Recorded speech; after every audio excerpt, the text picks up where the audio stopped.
नाशिक लोकसभा मतदारसंघात महायुतीकडून अद्याप अधिकृतरित्या उमेदवारी जाहीर करण्यात आली नाही। मात्र विद्यमान खासदार हेमंत गोडसे यांच्याकडून आता प्रचाराला सुरुवात करण्यात आलेली आहे।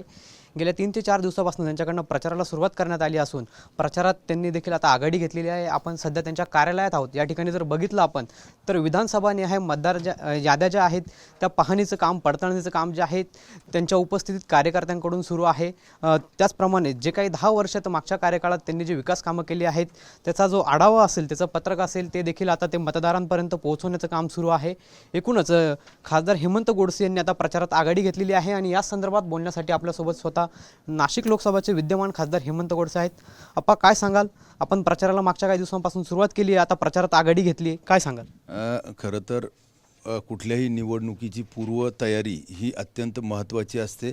कारण अधिकृत उमेदवाऱ्या जागा कोणाला सुटते यापेक्षा ती तयारी कशी आहे, कारण निवडणुका आल्यानंतर धावपळ होणार नाही आणि पूर्वनियोजन असलं तर आपण शेवटच्या मतदारापर्यंत कशा प्रकारे जाऊ असं नियोजन या ठिकाणी करण्याचं आता काम या ठिकाणी सुरू आहे।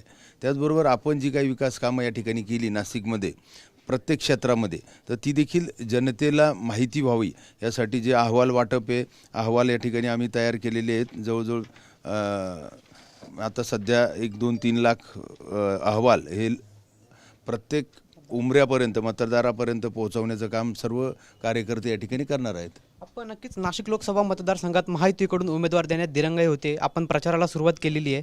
जर महायुतीमध्ये जर भुजबळांना उमेदवारी दिली तर आपली पुढची भूमिका काय असणार? खरं तर प्रचाराची सुरुवात नसते, ही प्रचाराचं पूर्वनियोजन असतं आणि संघटनेला हे करावंच लागतं। कारण अधिकृत घोषणा ह्या होत राहतील, ह्या निर्णय पक्षश्रेष्ठी घेतात, परंतु त्याच्याबरोबर पॅरलली हे नियोजन अत्यंत महत्त्वाचं असतं आणि म्हणून ते नियोजन करण्याचं काम आम्ही सुरू केलं। मात्र गेल्या काही दिवसांपासून भुजबळांच्या नावाची जोरदार चर्चा सुरू आहे। महायुतीने जर भुजबळांना उमेदवारी दिली तर आपली भूमिका काय असणार? त्यात जर तरचे प्रश्न जर तर झाल्यानंतर नक्कीच आता आपण आणखी पुन्हा आपल्या उमेदवारीसाठी काही मुख्यमंत्र्यांची भेट वगैरे घेणार आहात का? नाही, आपल्या मुख्यमंत्र्यांनी या अगोदर देखील सांगितलेलं आहे की निश्चित सकारात्मकपणे आपण आग्रही मागणी नाशिकसाठी घेणार आहोत। नक्कीच आपण बघितलं या ठिकाणी या अगोदर मुख्यमंत्र्यांनी देखील सांगितलं की आपण आग्रही मागणी जी आहे ती नाशिकसाठी घेणार असल्याचं त्यांनी या ठिकाणी व्यक्त केलं आहे। कॅमेरा पर्सन आकाश येवलेसह पवन येवले, TV9 मराठी, नाशिक।